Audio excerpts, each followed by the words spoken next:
Halo teman-teman Bismania, kembali lagi di Dayat Auto Channel. Kali ini kita akan membahas beberapa switch atau top.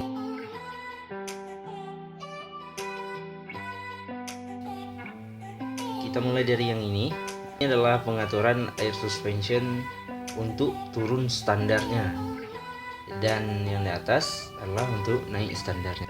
Next, ini untuk turun manual.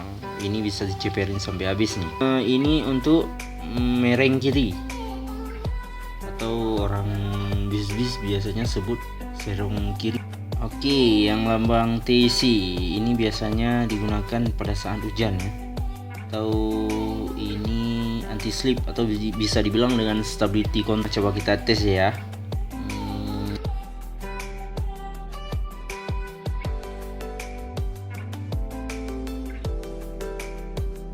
Nah, nih keluar kan lambang TC-nya. Oke, ini lambang mobil nanjak.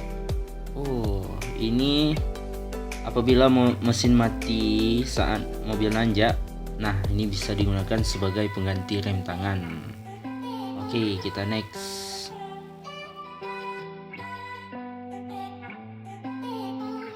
Ini adalah sistem kelistrikan. Next, naik ke atas. Ini adalah switch lampu segala macam. Oke, ini adalah cruise control. Jadi cruise controlnya dihidupin dulu di sini, baru ditekan di setir.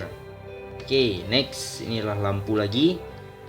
Next, ini adalah engine brake. Ini untuk cek oli kalau nggak salah sih, saya nggak berani nekan soalnya.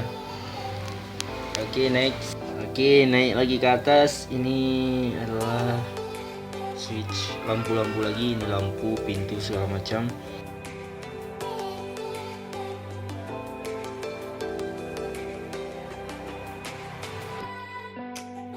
Oke, kita pindah ke sistem transmisinya yang spesial, Optimus Transmission.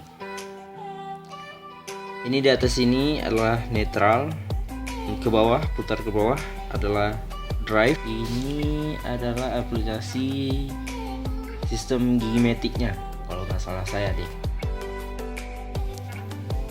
Oke, putar lagi ke depan, kita balik ke netral. Di depan netral kita nemunya gigi mundur. Ini adalah sistem manualnya, manual transmission. Ini untuk retarder masih sama. Oke, ini yang terakhir adalah handbrake atau rem tangan. Oke, sampai di sini. Minta maaf masih banyak yang kurang. Terima kasih telah menonton.